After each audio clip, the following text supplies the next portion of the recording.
Do you ever feel like you're drowning in information, constantly influenced by external pressures, and losing touch with your own inner voice? In a world increasingly shaped by AI, how do we stay true to ourselves, remain creative, and lead with genuine authority? That's what we're here to explore today. Welcome back to the Champion Mindset Collective podcast. I'm your host, Anthony Dahya. Great to have you here. If you're here, please subscribe and share this episode with your friends, family, or workmates. It's my mission to bring you conversations that will challenge your thinking, ignite your potential, and help you cultivate a champion mindset. Today's guest is Crestani, inner authority guide, writer, and speaker who helps people lead, create, and make decisions with clarity, self-trust, in an increasingly AI-driven world. With her background in speech pathology and business, Catherine blends with communication, behavior, mindset, conscious leadership. She's the author of My Virtual Obsession as an executive contributor of The Brains magazine and has built and partnered in high-performing businesses. After experiencing burnout, Catherine redefined what success was and performance truly meant. Her work now focuses on sustainable success, helping individuals move from pressure to reactivity into clarity and confidence and intentional leadership. Through her writing, speaking, and guidance, Catherine helps people use tools like AI without outsourcing their thinking, losing their voice, or disconnecting from who they are. Catherine, welcome to the Champion Mindset Collective podcast. Thank you, Anthony. I'm excited to have this conversation with you. Yeah, likewise. All right. Well, I'd love to hear your journey in life. How did you get here from childhood to now? And how did you get yourself doing all of this stuff, amazing work that you're doing? Well, I'm not going to go back to childhood. We'll be here for 40 years. No, just kidding. Actually, it's interesting because in my childhood, I was always the child that didn't want to rock the boat. I wanted to be the good girl. I wanted to be the child that didn't get in trouble. I didn't want to make waves because when I was born, I actually had quite a traumatic birth. I got stuck. The doctors actually broke my collarbone and damaged the nerves in my shoulder. So it's actually a lifelong disability. But because of that, because even at that moment that we're born, we're still taking in people's beliefs, right, of what we're expected. And my birth did not go to plan at all. My mum nearly died. I came out with like an injury, which there was no kind of prognosis for.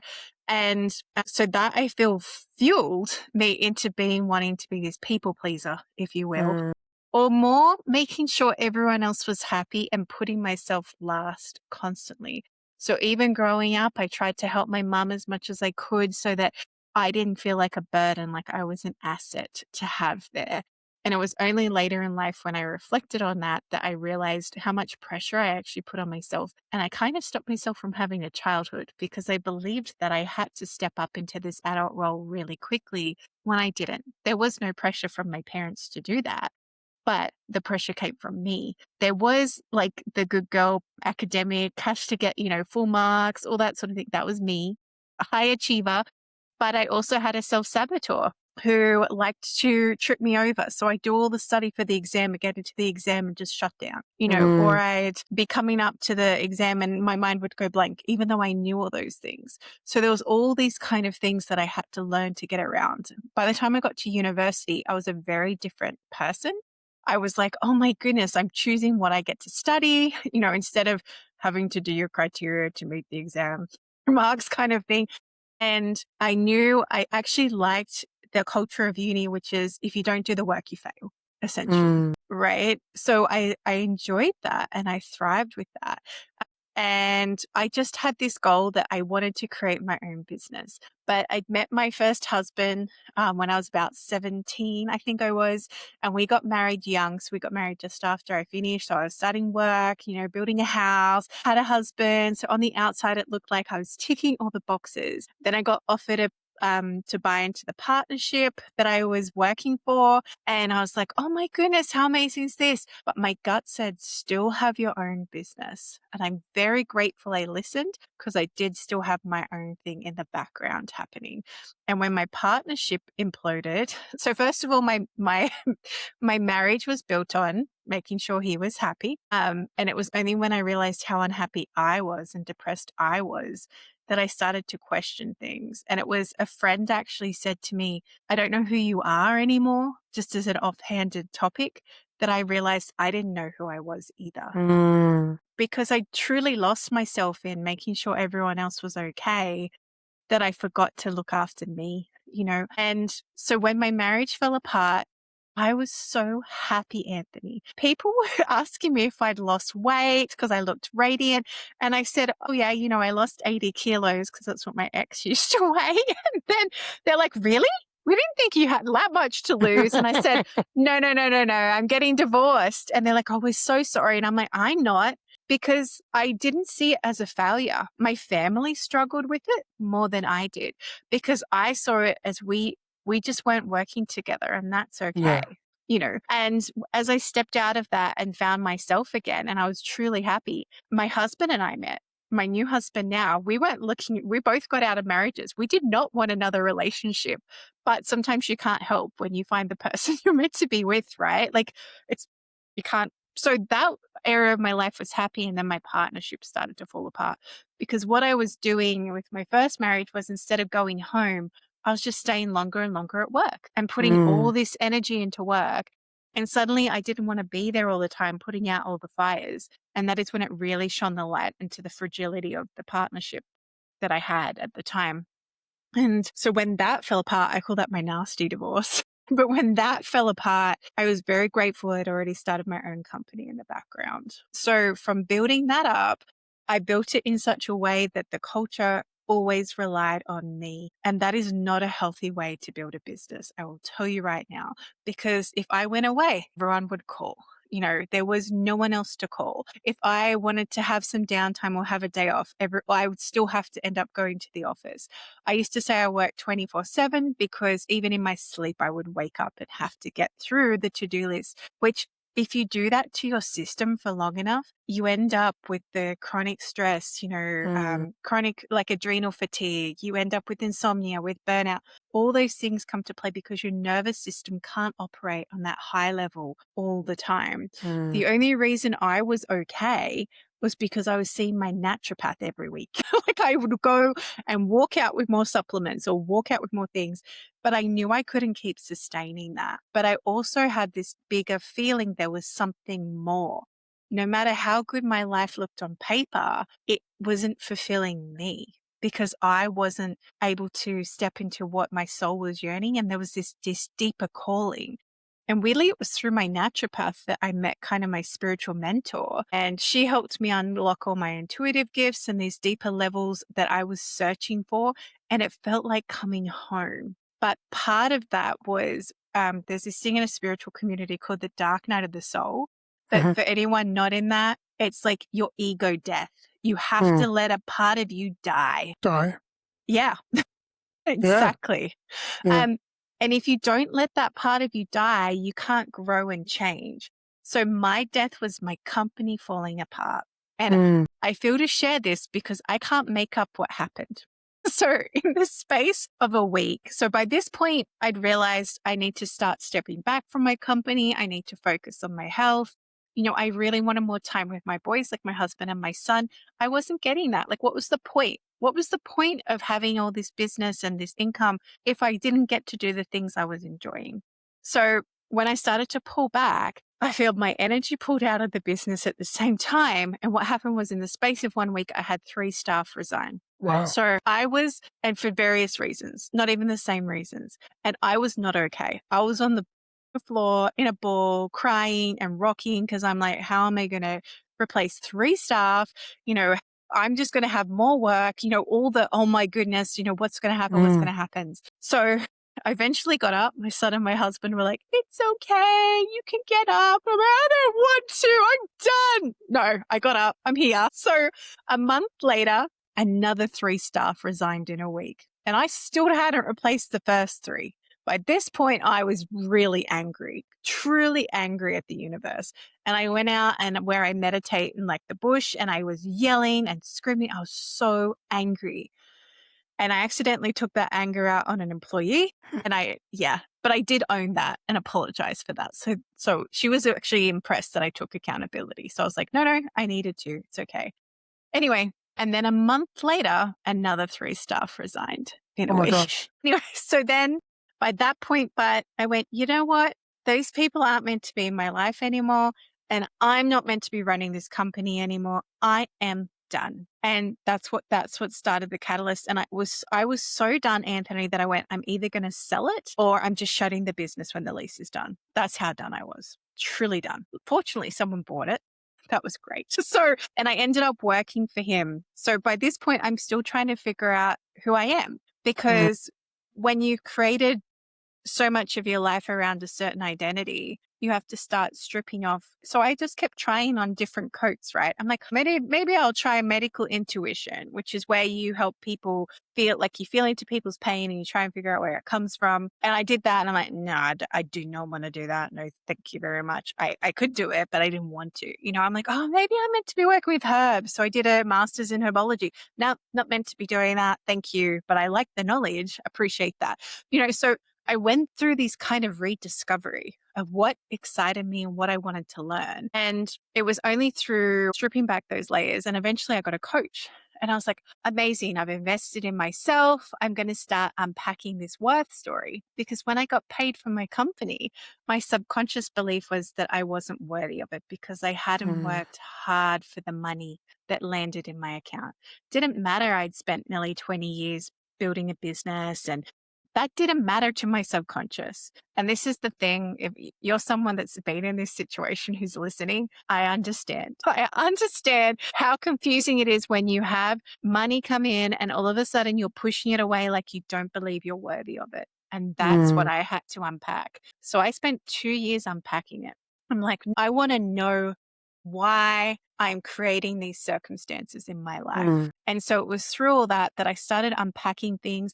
And I had completely rejected most technology stuff by this point. And so I was like, I don't want social media. I gotten off social media.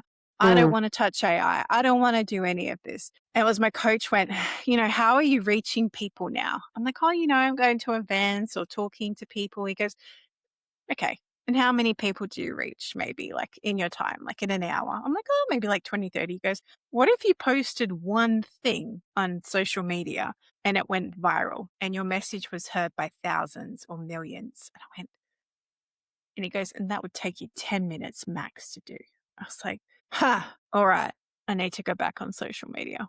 So I did, I actually meditated on it and I called in the energy of social media. I know we're going a little bit woo here. But I actually had to make peace with social media. I had to make peace with it and come back on my terms because I still don't like it. I don't like Meta. That's a whole other podcast.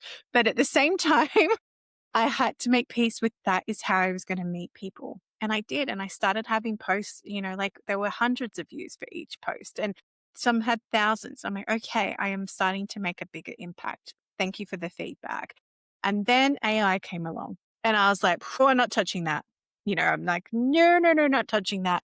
And then I learned how easy it could make my life. So in the midst of all this, I'd started a podcast, because I had to get my voice out there. And I started writing my book because I always wanted to write. I just kept squishing it down because you can't make money being a writer. And it doesn't matter that I'm excited about it, I'm passionate about it.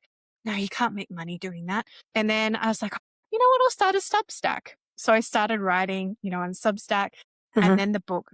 Then I had a dream and my book came to fruition. So I wrote my book doing 15 minutes a day, which is very cool.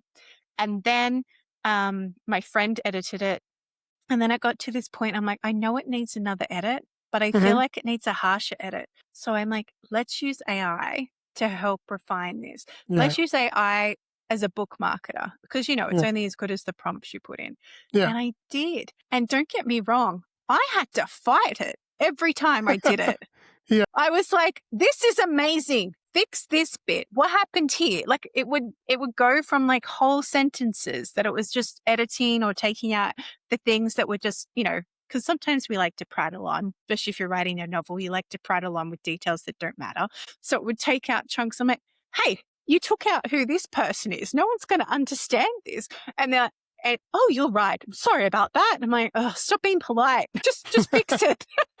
So it was through those interactions. And then I was journaling one day because someone gave me advice and said, put down what you're good at and what you're not good at. So I put down, I'm not good at SEOs, marketing, and socials. I just don't enjoy it. I don't like it. I'm not good at it.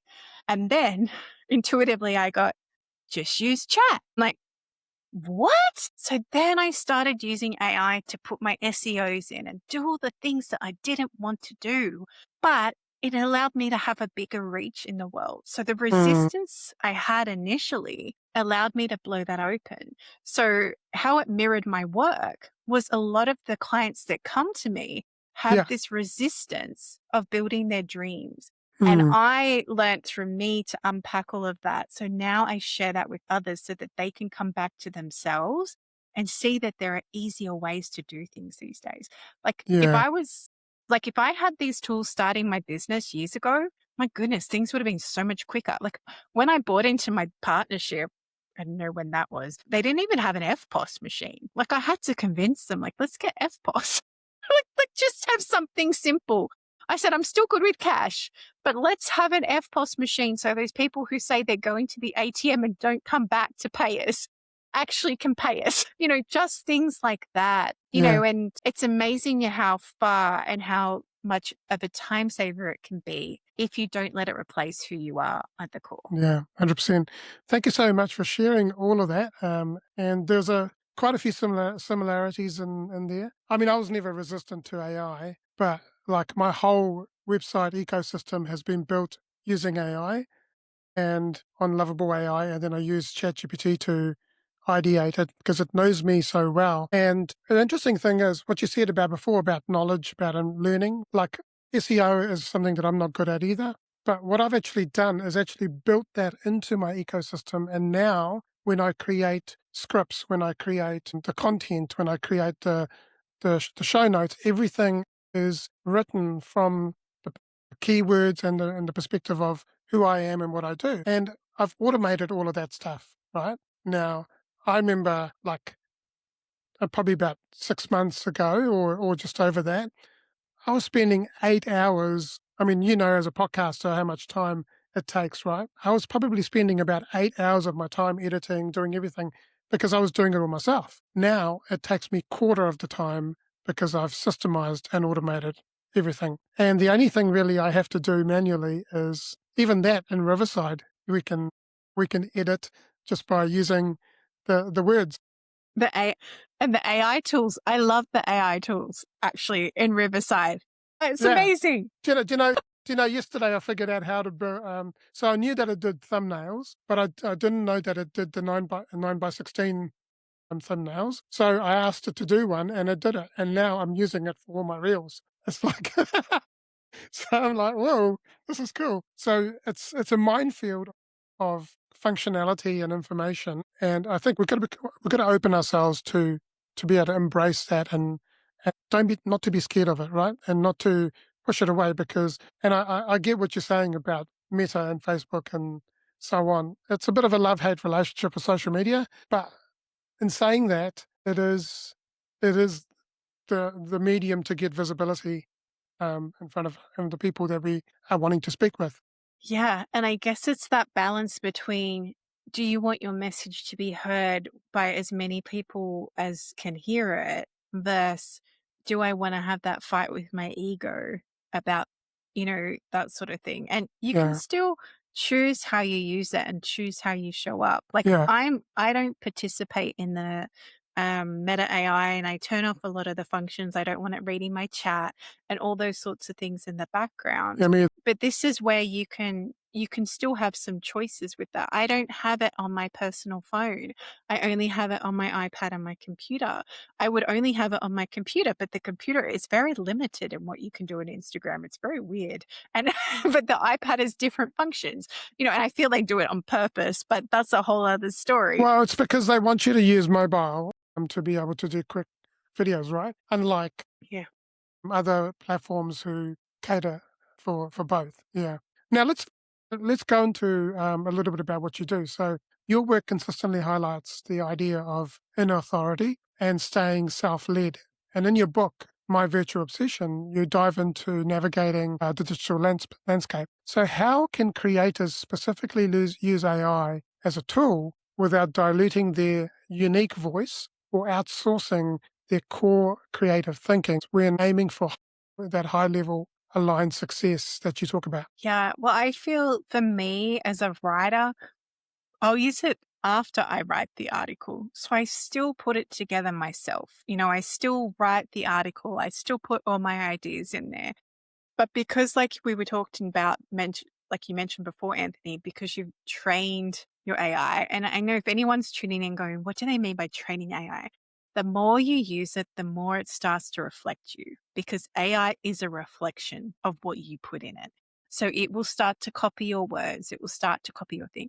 You can put in prompts so it's not so kind to you. I did that and it was much better because I didn't want it placating me. I'm like, actually, no, I just want it to get to the core of what I need to fix. Well, And what, yeah, yeah. yeah. The interesting thing is my AI actually coaches me. So if I've got limiting beliefs, it actually coaches me and encourages me and says, okay, let's do this bit by bit by bit. I'm laughing because I put the prompt in for mine and it said, don't like give it to me straight kind of thing. Essentially, that was the summary of it. And I said, where am I failing with my book marketing? And it goes, you're too scared to put yourself out there, aren't you? And I'm like, I kind of am. And then it goes, and stop putting all your spiritual woo in there. Like, it's a hard hitting book. Use it as it is. You don't have to soften it with the spiritual stuff. And I'm like, Do you know, okay, do you know, yeah, okay. do you know, yesterday I said, look, I'm doing all these interviews and so on, but I said, I'm still not getting to that because what I want to do is get to the point where I'm doing either 2 to 3 to 4 times a week, putting video out there onto LinkedIn and Facebook. And I said, what's holding me back? And he says, I get what you're saying. I get you. He says, let's start in small steps. And it actually coached me, and then it basically gave me the next 30 days worth of content. Now, That's what I did. now the thing is that content isn't just random stuff because it knows about my business. It knows about the podcast. It knows about the products that I'm building. So it's basically puts it in a structure that you can follow. Yeah. And I found the same thing too, Anthony, when I started to ask for a marketing plan. But I still push back. I'm like, no, I don't like that word. I want this word instead. Oh, yes, that is definitely more aligned with where you're heading. Oh, yes, that word can be misconstrued. So there's still that kind of discussion there. But this is where you keep your voice in it. You don't have to blindly accept what it gives you. Like if you don't agree with it, push back. I have fights with my AI all the time. And don't get me wrong, some days it's incredibly dumb. And I'm saying that because it has dumb days. And I'm pointing that out because they're the days I know just to walk away. I'm like, I am not dealing with you today. You are not like picking up anything. And then I'll come back 1 or 2 days later. And all of a sudden it's like, oh, here we are. Someone described it to me as a lazy employee. You have to give the parameters you need it to do and stay on top of it. You have to keep getting it to work. I'm wondering whether that's a reflection of us. Possibly. Like, Possibly. yeah, because everything external is a reflection of the internal, right? So Exactly. maybe we're not asking the right questions or we're not giving it the right context. That's so funny you say that because I had a client the other day and she was asking a question and what came back like from like spiritually or like intuitively was you need to ask better questions. That's what came back. I was like, we're not going hard, like we're not going deep enough. You're not going to the underneath the surface. And this is where like keeping your voice in all of that can be really hard because sometimes we don't like what's reflected back to us because it might be reflecting that vulnerability, right? But at the same time, you can use it to embrace that and go, okay, well, what steps, like exactly like you did, Anthony, what steps can I take to correct that? Or what steps can I take to shift that? And this is where I feel there's been a lot of pushback, especially in the indie author community, where they won't accept AI work. And I'm like, but what does AI work mean? Does AI work mean someone just asked AI to create a book for it? Or do you mean AI work as in AI helped edit it? Because they're very different, right? Very different parameters. Even my book cover, my husband created it, but he used AI to help render the images. I'm like, so does that mean that's an AI cover? That doesn't make sense to me either because you still have to put the input in to get it right. Now, I Mm. understand the frustration when people just put in a prompt and AI creates a piece of music or AI creates a written piece, but they've done actually nothing in the background. That is where you start to lose your voice. Yeah. But also where people start to ignore what they believe is true. So, my favorite example I heard of this is that you go to leave the house and you just have this feeling that you want to get your umbrella. But instead of honoring that feeling, you open your weather app on your phone and it says, it's going to be sunny today. So you leave the house without your umbrella. And then 2 hours later, it's pouring rain and you're kicking yourself because you should have grabbed the umbrella. Right there, you chose to believe technology over your own inner voice. Intuition. Yep. And Absolutely. I Yeah. call that your inner authority because that Yeah. is you telling you what you need to do. And this is kind of the risk. And even the clients I've been working with, they'll be like, I went on to chat or I went on to Claude or whatever. And I asked them what this meant. I said, well, what does it mean to you? Did you check in first? There's a difference between asking for validation and extra information versus replacing your voice in the first place. And this is what I encourage my clients to do is like, actually, what's your dream and your vision? Okay, great. You've got that now. Now let's go use AI to help what steps that will look like in your life to get you from A to B. Not let AI tell you what your dream or your vision should be, Mm. because that still needs to come from you. Yeah. Yeah. Absolutely. Totally agree with you there. All right. So you've previously discussed the difference between creation and optimization. Could you elaborate on how misunderstanding in this distinction leads people to sort of astray with AI, and what creators should focus on instead to maintain their unique input? Well, I think it circles back to what we were just saying before, right? Like actually creating it yourself first and then Mm. popping it in. And then asking, hey, can you optimize this for maximum SEOs, for keywords, for discoverability, ASEOs, all those fun things that we have to put in these days, and then actually read it again. Don't blindly trust it because I've had that and it was working really well. And then I read it back and I went, hang on, this isn't what I wrote at all. I'm like, no, no, no, no, no, no, no. And I end up actually completely deleting that branch of the chat and starting again. And because it's almost like it just went completely off on its own Yeah. tangent. It hallucinates, and then yeah. Exactly. I love that. It has a hallucination. Um, And this is where, you still need that creative outlet. We as human beings have to some of us are more creative than others.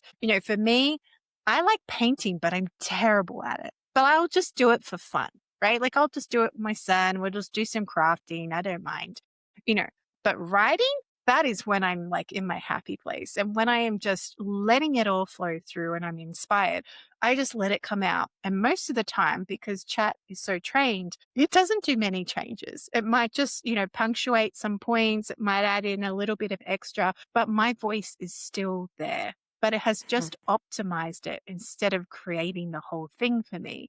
It's the same if you like music, if you like creating music, create it yourself first, then put it in to polish it up. Use it as the polisher or the finisher or the second editor or whatever you want to think of it as, rather than being the primary point of creation, because then that's taking away from you. It's Yeah. different if you're a digital illustrator, then you might have to use the prompts and that sort of thing, but you're still going to sit there and correct it until you're happy with it. You're going to play with the fonts.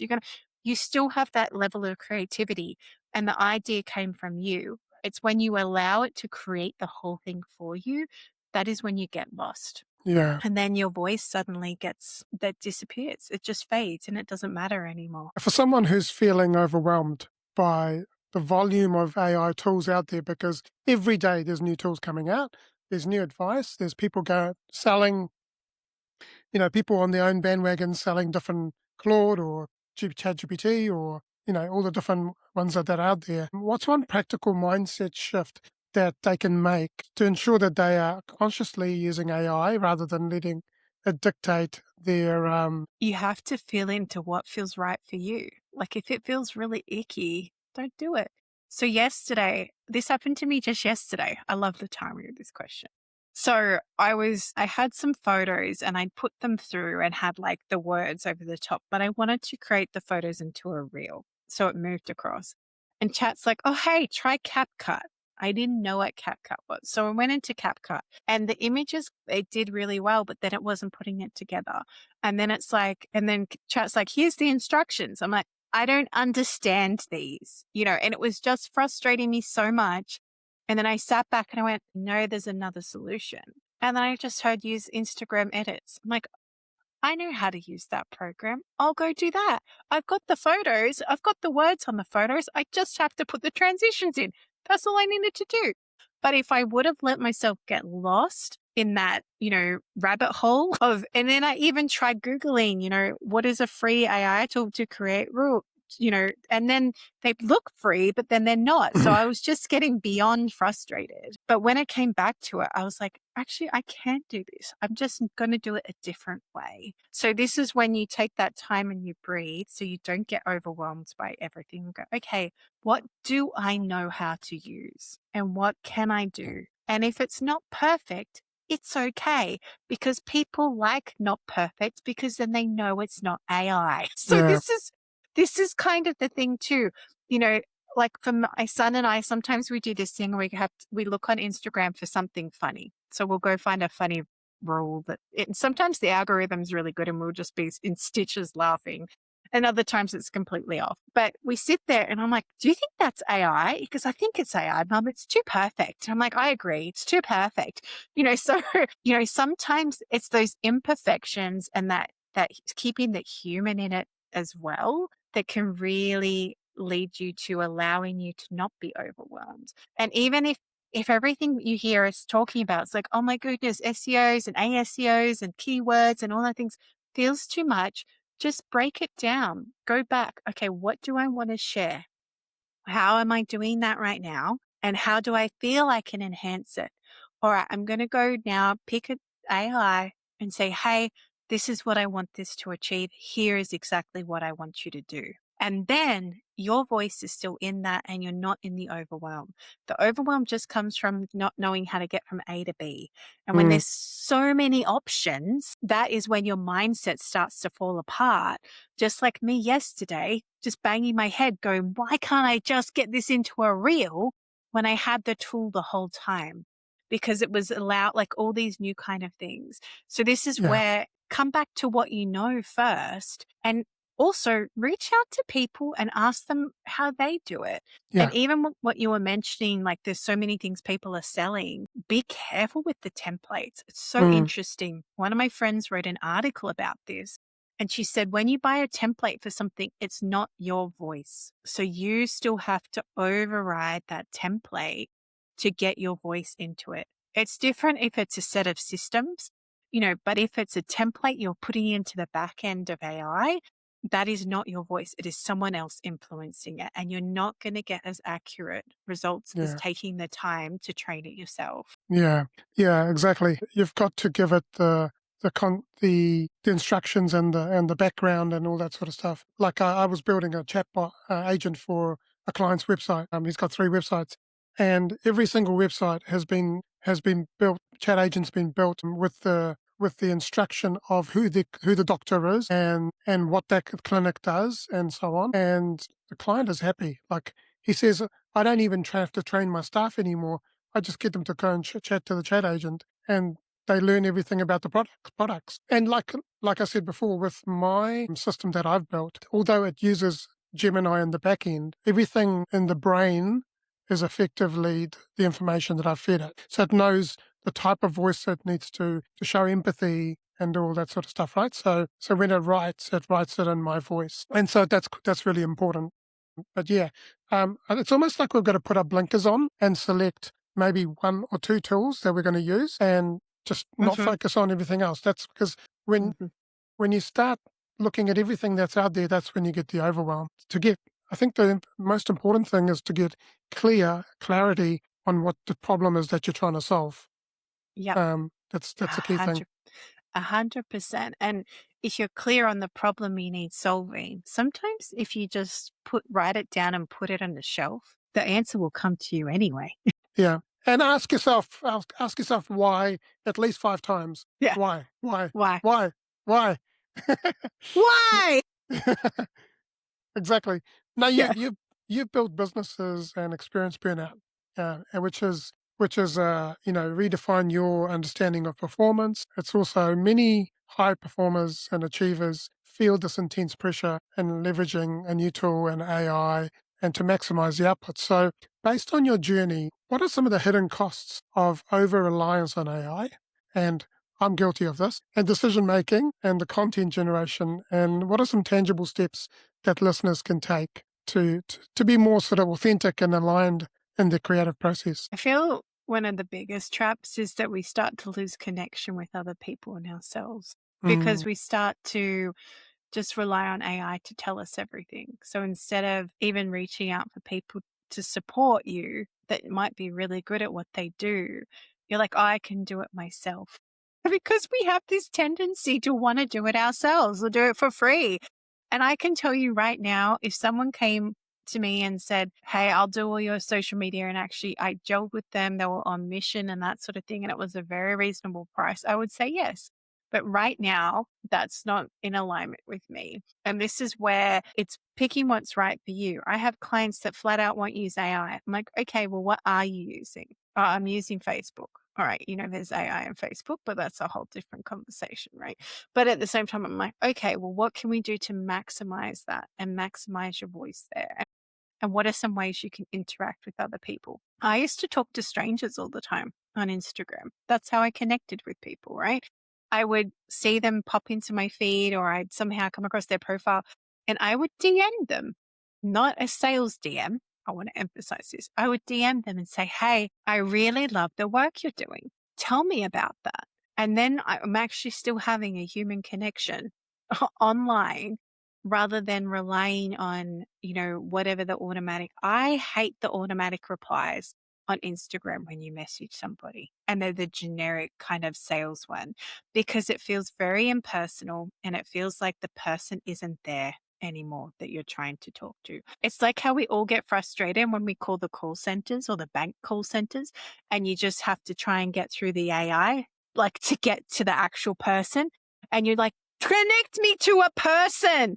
I'm sorry, I don't understand. I'm connecting you to a person. Amazing. Thank you.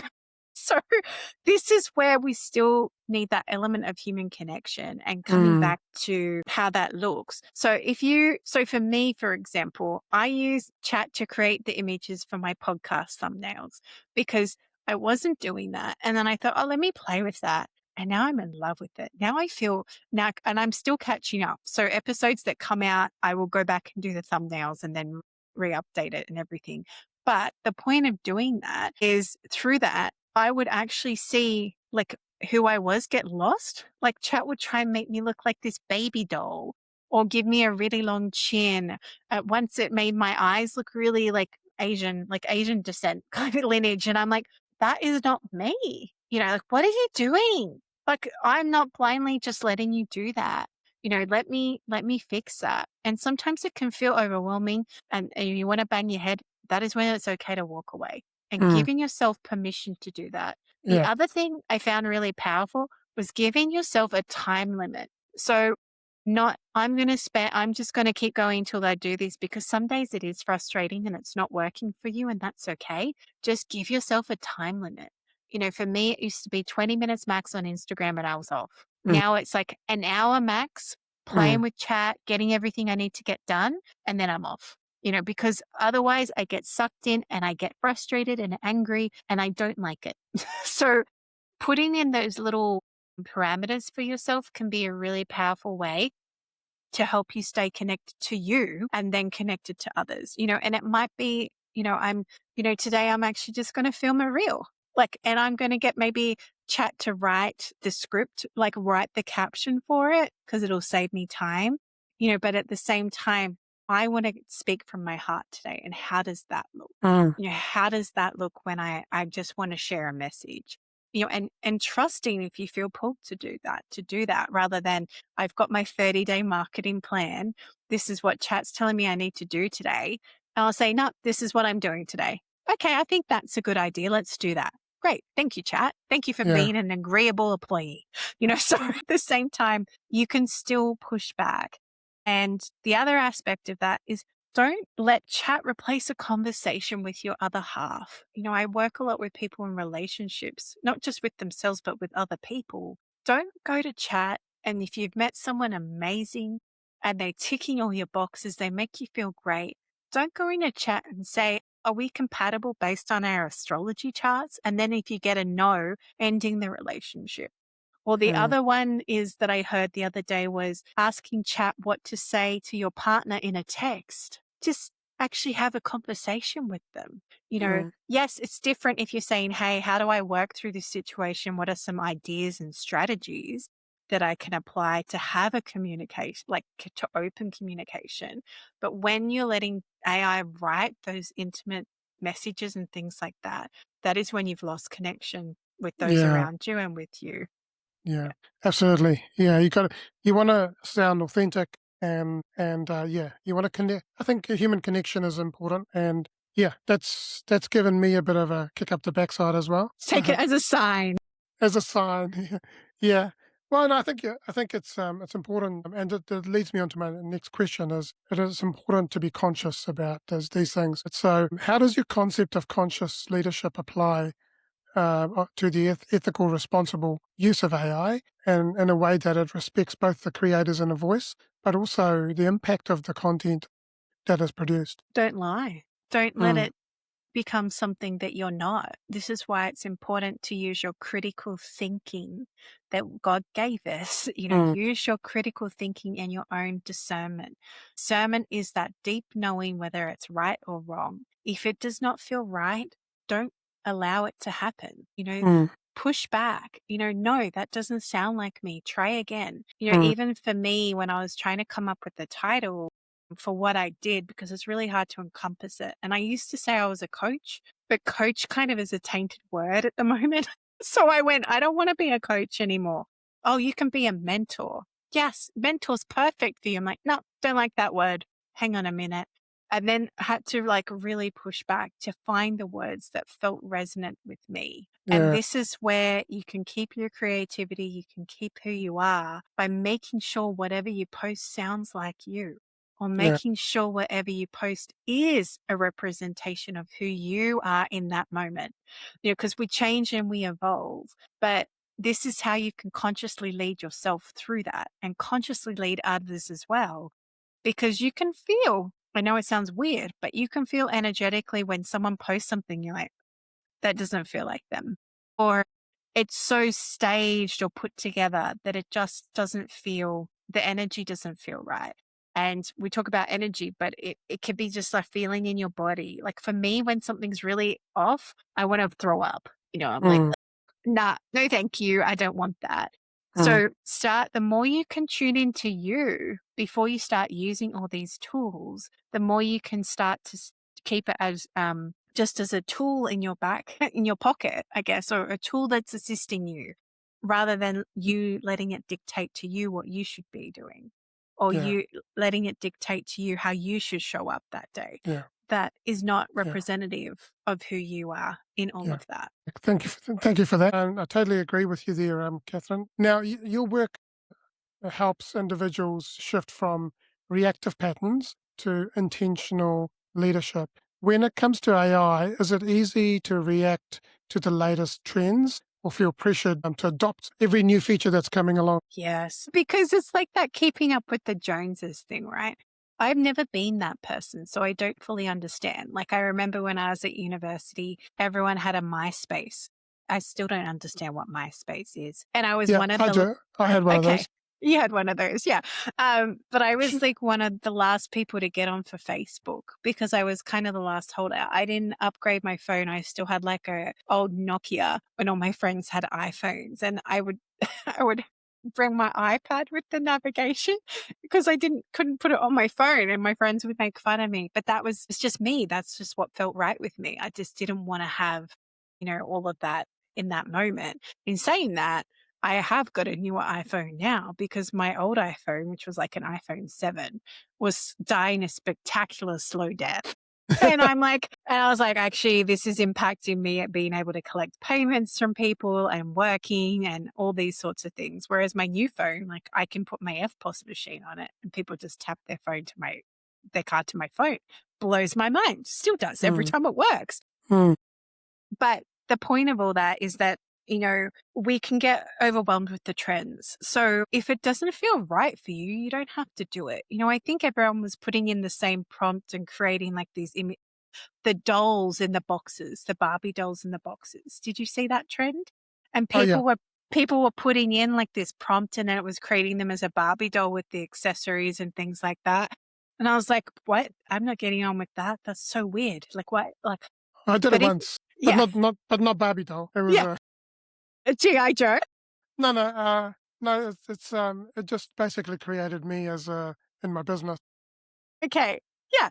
And it's different. Like you can have fun with it because sometimes if you're curious, I was like put in this prompt and it created this image of me holding a platypus and black cockatoos. And like, I was like, clearly you have no knowledge of Australian nature because you do not pick up platypuses or platypi. You do not do that. But at the same time, it was fun to play around with it. But it doesn't mean I use that to define me. I didn't use that as my like profile picture or anything like that. But at the same time, what feels resonant and what doesn't, and there's so many coming out. So people are like, oh, I'm using Claude, I'm using Perplexity. I'm like, well, I've used those and this is what I found.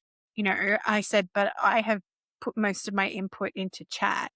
And it was actually interesting timing because when I finished working with my coach, my chat wiped itself, everything. So Right. I was trialing like the business one and I wanted to downgrade because I'm like, well, I don't have like all these people to sign in. I just want to use the personal one with the upgrade or whatever. And when I did that, it wiped everything. And I went, oh, let's start from scratch. There's clearly a reason we had to do that. Because you've got to in the settings, you've got to set it to It's memory. okay. Yeah. It's okay. It was meant to be reset, Anthony, because that wasn't who I was anymore in that moment. I had Yeah. shifted and I had Identity has to, shifted. yeah, Yeah. exactly. And I had to shift out of that. And so I was like, oh, do I start training chat again or do I use a different one? I was like, no, you know what? I know how to use this. So I'm just going to start again.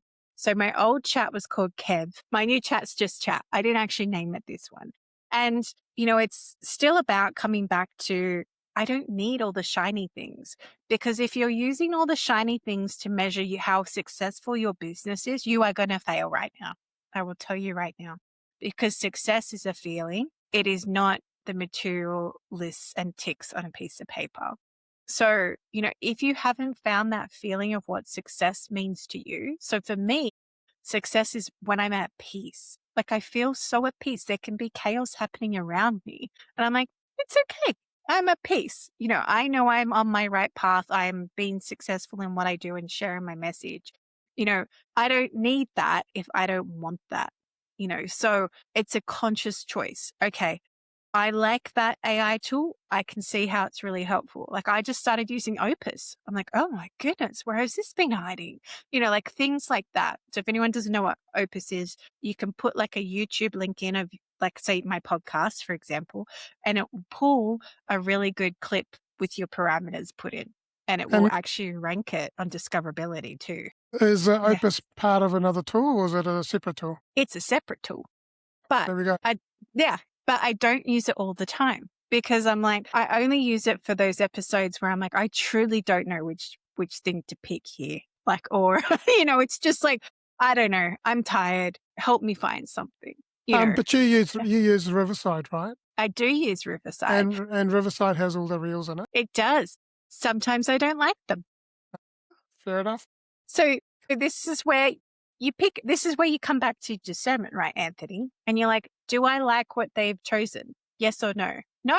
Okay, great. I'm not going to use it. I'm going to create my own. You can actually prompt the creator and say, I want more of this, I want this, I want this, and it will create it for you. Thank you. I will play There you with go. that tool. Thank you. Appreciate that.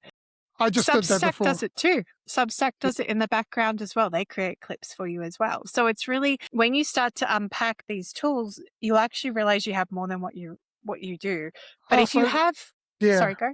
No, you go. Oh, I was going to say, but if you have too many, you're just going to step into overwhelm because all of Yeah, a sudden, instead of having your energy in one basket, you're like, oh no, I'm going to use this for this, and I'm going to use this for this, and I'm going to use this for this, and I'm going to use this for this, and I'm going to, and then, you create workflows for people, yeah, Anthony. yeah, It's exhausting working that yeah. way. So what you were talking about before with Opus, you're talking about Opus Clip. Yeah, so I've used Opus Clip for the last 2 years, and it would give me like 20 to 30 clips, and I had to put them all together to right, and that took a lot of time. Um, and then when I started using Riverside, I found it was actually a lot better and easier through Riverside. Now I just use the ones that I want, and if I want, I can also um, either join them or refine them. So um, I ended up canceling my Opus clip. And and this is what I love because we've had this conversation now. And now I'm like, okay, great. I'm going to learn something new. And this is where, when you're open to it and the information lands, you can choose what you do with it. I could ignore what you just said, but my curiosity is like, how much am I underutilizing Riverside? Because Riverside keeps updating its features constantly, constantly. I used the AI voice the other week because my voice wasn't great and I wanted to create an ad. And I was like, this is amazing. And I'm kind of freaked out how much it sounds like me from just reading a script. It doesn't feel like me, but it sounds like me. So this is where, pick and choose what you want it to do, Yeah, and don't feel like you have to have everything. I have a client and she's like, but I was working with this coach and he said to use Claude. I'm like, do you like Claude? No. Well, don't use it. Just no, trust what you feel more aligned yeah, to. exactly. And this is Yeah. that a lot. So many people are going Claude, Claude, Claude, and I'm like, I nope. don't like Claude. I've been Yeah. using ChatGPT since the day one, and I love it. It knows me just, and so even the automations I've done, people are using Claude Cowork, which takes a lot of time to build it.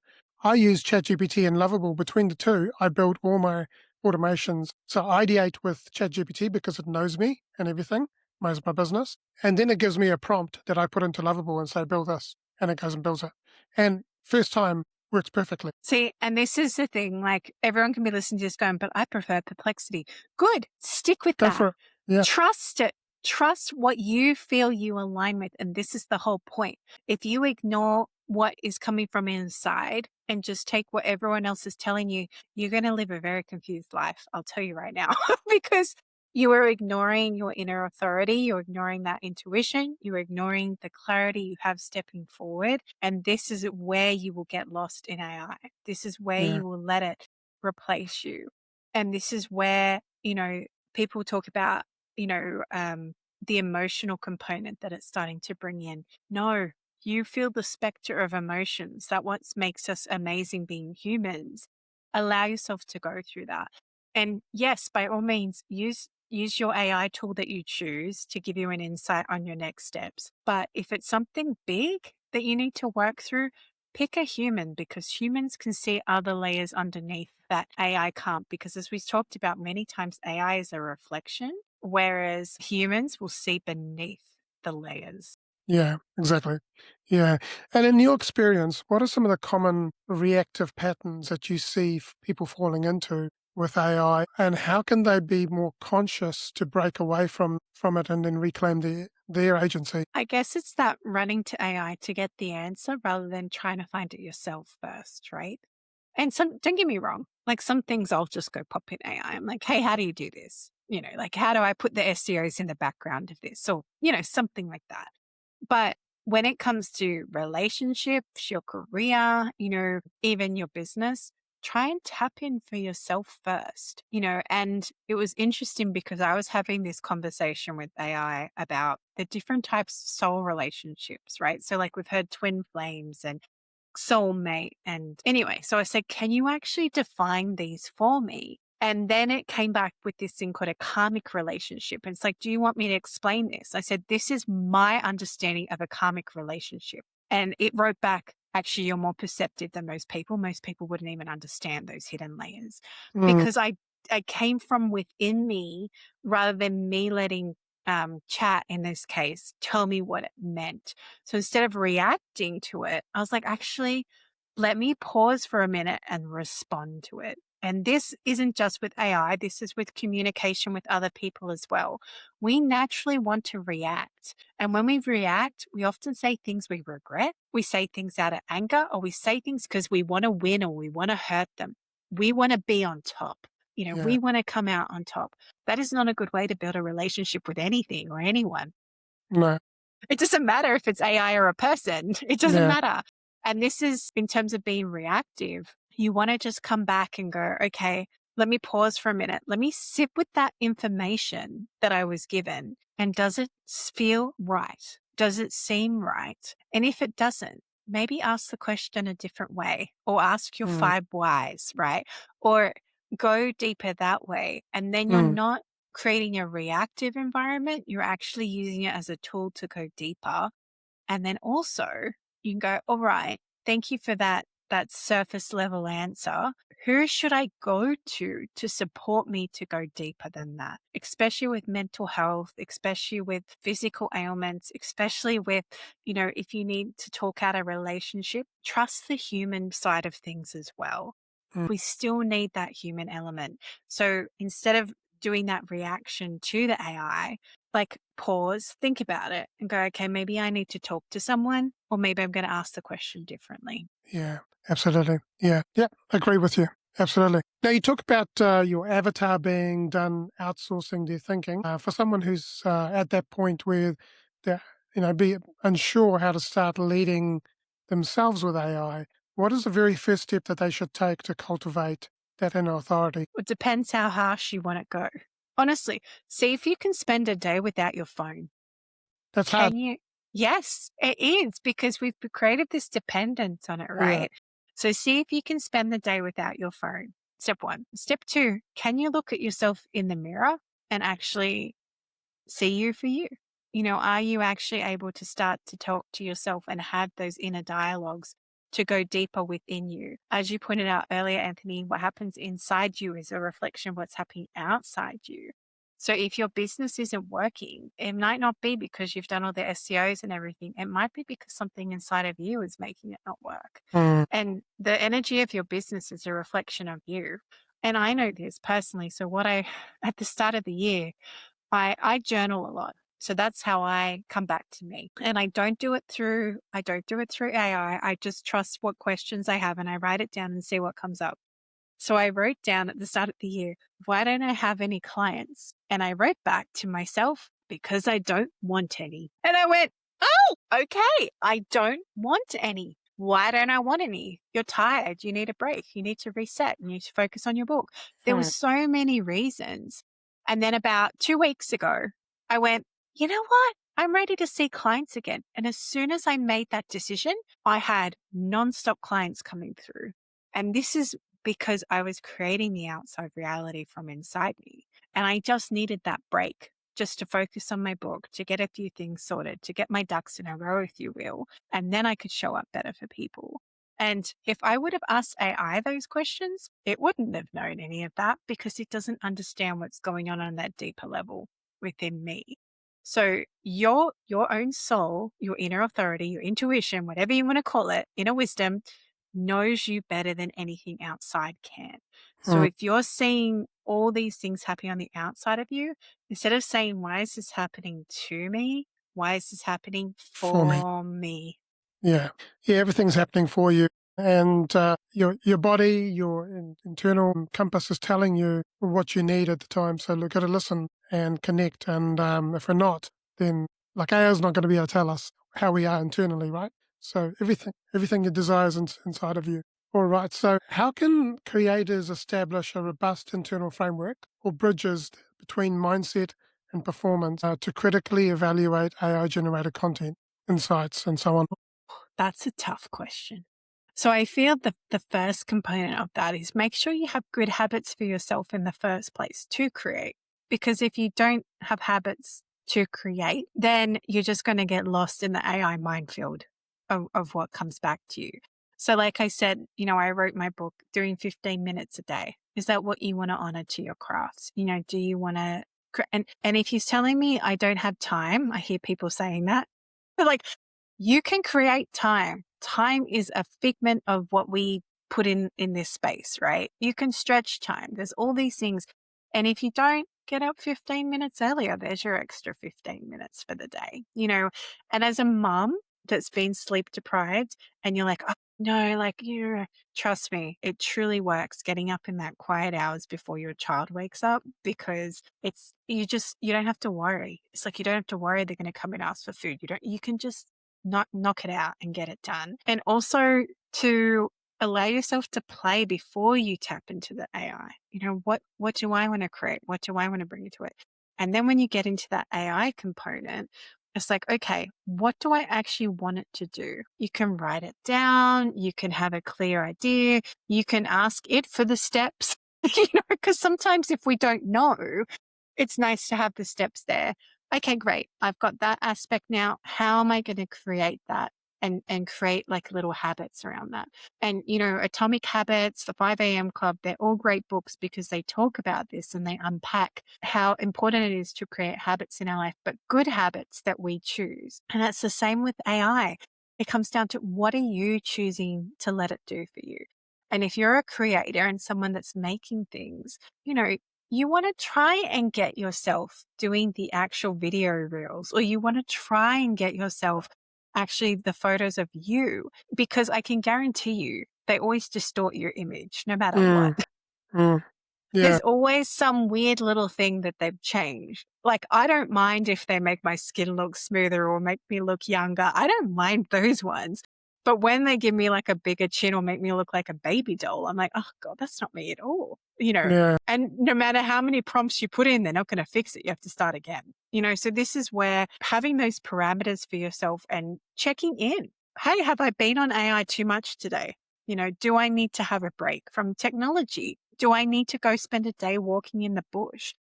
Whatever that looks like for you, how can you disconnect and have that space where you're not constantly going back to technology and creating this almost like addiction where you have to always be checking in with it or doing something?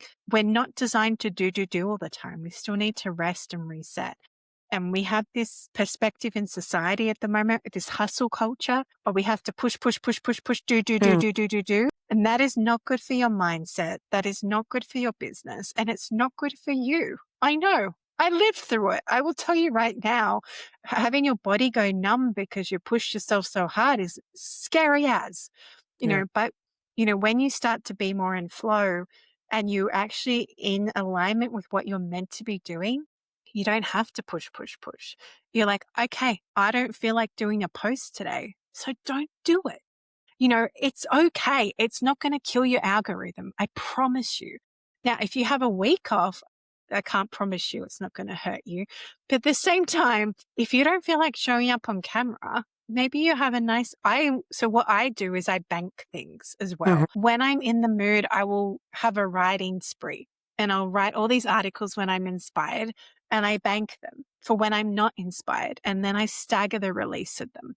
Through Substack, I can do that. I do that through Brains. Like when I'm inspired, I just get the article out. And then the same with like pictures. I'll take pictures when I'm having a good hair day. I'll take a few different photos so then I can use them to make my socials later on. Or I'll film some B-roll, just doing a generic walk or something. But the point is, you have that there for when you're having the good days. So when you're having the bad days and you just don't want to show up, the stuff is there ready for you. And this is why the beauty of automations or having those little plans or having AI to back up. Hey, here's my photo. Can you just put like this kind of tone over it? Or can you keep it going with our marketing plan? I don't feel like taking a new one or making a new one today. Yeah, okay, here you go. And it's taking that stress off. So you still got that creative element there. It's still you. It's still you. But you're not getting sucked into, I have to do it all the time either. Yeah, 100%.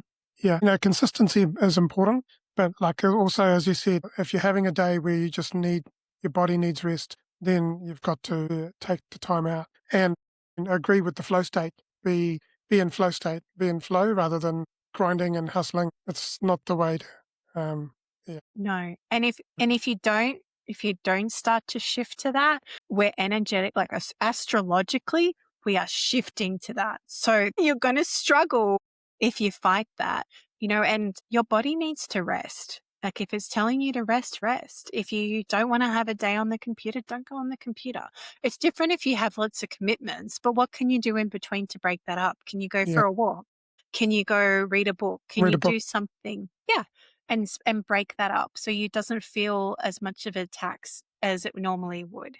Yeah. Like, for example, today I had 7:15 a.m., 7 o'clock a.m. Podcast, which went for an hour and 50 minutes. And then straight after that, I had a discovery call, which went for an hour. It was supposed to be 20 minutes, but I actually ended up talking for an hour and a half. And then, so I just took time out to read my book because I was like, I just need to chill for a bit because I knew that this interview was coming up and, I wanted to just relax. So it's important to do that or go for a walk, go into nature. And yeah, nature's great for coming up with ideas and yeah, just thinking things through.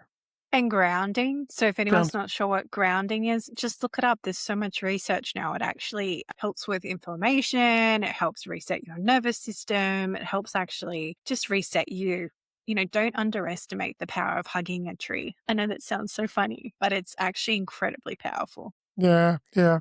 I go for a walk, and there's a little bush area that I go through, and it's my favorite part because I'm like, there's no cars, it's off the road, and I'm in this bush, and it's just amazing. Got trees around me, got the river, and it's beautiful. So, yeah.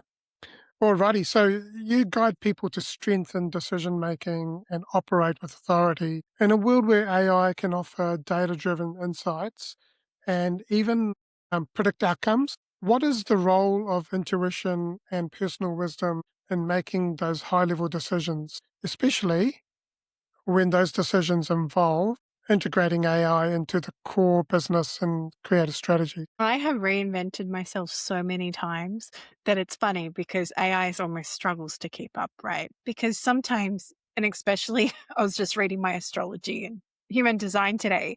But the funniest thing was that's actually one of my gifts is I can pivot really quickly. And it doesn't always make sense to everyone else outside of you. It might not even make sense to AI. But something in you is saying, I need to do this. This Mm, feels like this is what my next step is. And this is where you have to learn to have the courage to listen to yourself despite all that external pushback. AI is external pushback. It is still noise. It's like when your partner tells you something, even though you're thinking something else, or, your family's dictating society or culture. It doesn't matter. AI is like that. It's outside of you. It can't feel what you're feeling. It doesn't know where your heart's pulling you to. And we have this wisdom that is embedded in our DNA, like from the moment we are born, the moment we are created even. And it does not know how to read that. So really finding yourself in that and having the courage to make a decision, even when you have the pushback, whether it's from AI or technology or other people, I promise it will pay off, even if mm, it doesn't make sense to anybody else at that time. yeah, yeah.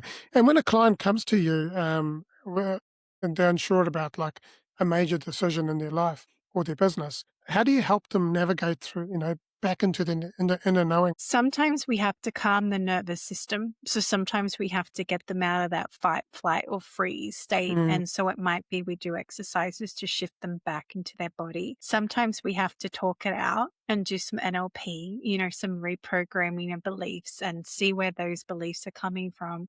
And sometimes we have to dare to dream. And I know that sounds so cliche, but when we've been in a situation for so long, sometimes it's hard to see another version or another dream or another vision. And it's sometimes they find it really hard to let go of what was rather than what is.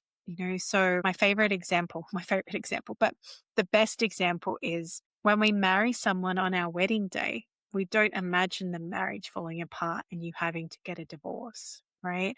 mm, When you marry someone, you have this vision and this dream of the future together. You might have kids, you might have a house, you might be growing old together.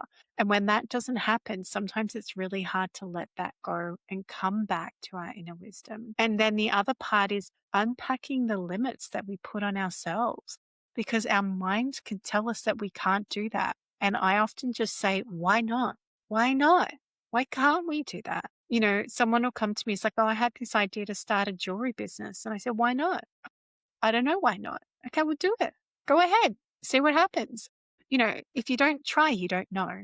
And if you don't, someone described it as me, if you don't put the coat on and give it a good go, you don't necessarily know what it will feel like stepping out the other side. Mm. So and sometimes there can be weird, like family ties. So if we're going to go in the spiritual woo sense, there can be ancestral programming that's coming through from our grandparents, like 4 generations removed, or it could be there's something that happened to us when we were a child that's stopping us from stepping into that.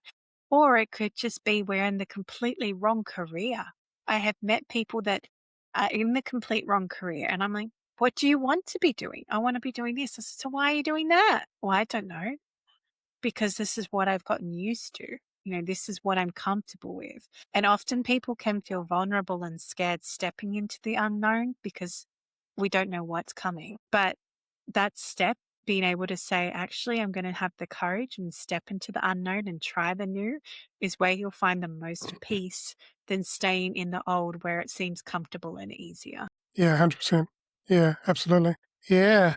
Now, last question before we go into the quickfire questions. So, for leaders who are responsible for guiding their team through AI adoption, this is quite an important thing for leaders, I guess. So, what's crucial for them to embody in terms of their internal alignment and clarity to prevent their teams from getting overwhelmed and kind of disempowered by technology? I feel you still need to keep the human aspect of it. Like, still have team meetings, still share your ideas, Mm, still, ask for feedback. Hey, what systems are working? What aren't?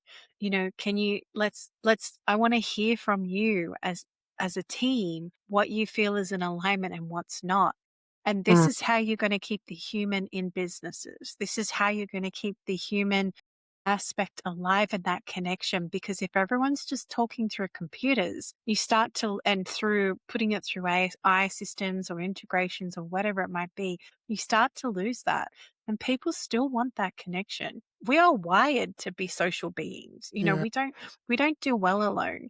We can have moments where we want to be a hermit. I know I do, but at the same time, as a leader, it's important to still hear and allow your team to have a voice, allow each member to feel valued, and allow each person to contribute. And by doing that, your systems might end up working even better because you're getting that real life human feedback rather than just what data analysis is telling you.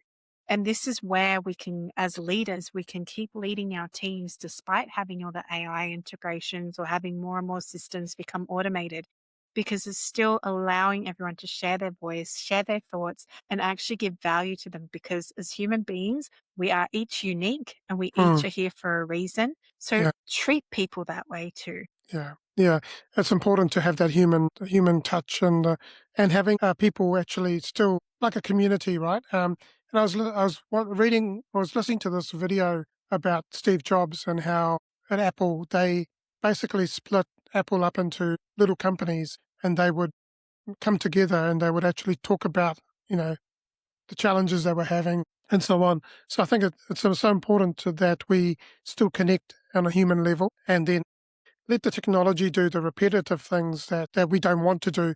But I think the most critical thing is the critical thinking and Mm-hmm. the creativeness of who we are as humans that can never be outsourced to AI, because we've got 100%. to keep the human in the loop all the whole time. 100%. And when Yeah, we lose sight of that, that is when it becomes dangerous. That is where yeah, we forget that we actually do have critical thinking, that we have discernment, that we actually have creative ideas.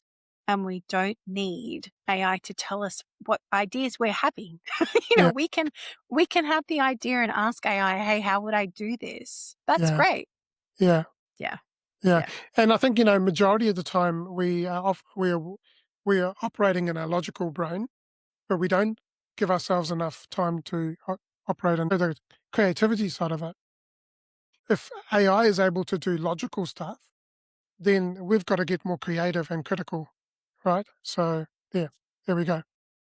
All right, now, Catherine, if people have been watching this episode and they have resonated with what you've said, and they would love to connect with you. And you're going to get a page on the website I know I saw them. They're with very all the cool. information. But how can they connect with you, and how can they, how can you help them? Well, if you want to find some clarity in your life, or you just are feeling lost, or you just truly want to learn how to listen more to that voice inside you, and come back to you, and then definitely come chat with me. So my website is willowhealing.org. You'll find a lot about me and my offerings there. There's a free 30-minute discovery call as well. I never know what happens in those discovery calls. I just trust wherever we're guided and led. They're always fun. And I'm on Instagram a lot. So if you want to head to Willow Healing SH, that is where you'll find a lot of my content. And I'm also on Substack, which is willowhealing.substack.com.